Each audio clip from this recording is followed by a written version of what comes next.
কি রান্না করছো?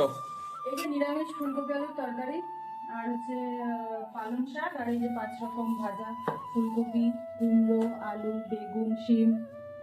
কেন নিরামিষ কেন? আজকে সোমবার না, আজকে ওই জন্য নিরামিষ তো। আচ্ছা, আজকে তো বাস্তু পুজো আছে তো। হ্যাঁ, আজকে বাস্তু পুজো আছে, কিন্তু আজকে জানো তো আমাদের আজকে বাস্তু পুজোতে মাছের ঝোল দিয়ে পুজো হয়। আমি বিয়ে হয়ে আসার পর থেকে দেখছি চ্যাং মাছ বাঁধাকপি দিয়ে আলু দিয়ে হয়। তো আজকে হবে না, কারণ হচ্ছে আজকে যেহেতু সোমবার, তো আজকে সোমবারে করা যাবে না। তো মা বললো যে তুমি নিরামিষই করে দাও, তো আমি নিরামিষই করে দিচ্ছি, কিন্তু আলাদা আলাদা রাখবো। দেখো এখানে দেখাও, দুটো পাত্রে রেখেছি, একটা নিজেরা ঘরে খাবো আর একটা ঠাকুরে, যে কোনো একটা মা নিয়ে নেবে। আর এই 5 রকম ভাজা, এটা পুরোটাই যাবে ঠাকুরের জন্য। আর এখানে হচ্ছে ফুলকপি, আলু আর মটরশুঁটি দিয়ে কষা কষা করে করবো। পিঠে হয়নি? পিঠে হ্যাঁ, পিঠে হয়েছে, পিঠে মা করেছে।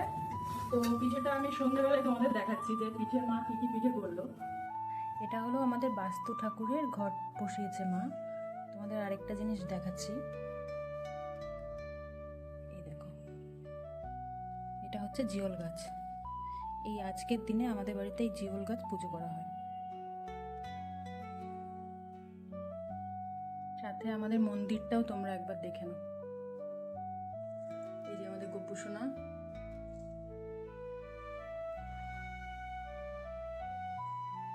আমাদের মন্দিরে অনেক ঠাকুর আছে। ওইদিকে লোকনাথ বাবা আছে। এটা হচ্ছে আমাদের পুরো মন্দির।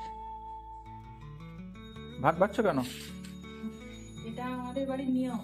আজকের দিনে এই আতপ চালের ভাত রান্না করে এই সব 5 রকম ভাজা, তারপরে ফুলকপি আলুর তরকারি, পুঁই শাক, এইসব দিয়ে সাজিয়ে গুছিয়ে ঠাকুরকে দেওয়া হয়। আমি সকালবেলা বললাম না যে আমাদের বাড়িতে মাছ দিয়ে পুজো হয়, তো আজকে তো সোমবার, আজকে তো মাছ দেওয়া যাবে না। তাই জন্য আমি ফুলকপি আলুর তরকারি, পুঁই শাক, তারপরে 5 রকম ভাজা দিয়ে এখন মানে প্রসাদটা সাজাচ্ছি। বেগুন ভাজা, গোল গোল বেগুন ভাজা, ভাজা, এবার আলু ভাজা,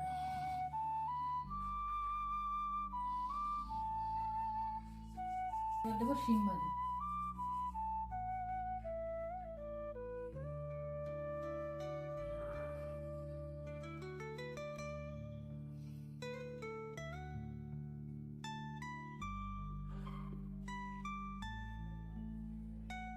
পাটি সাপটা,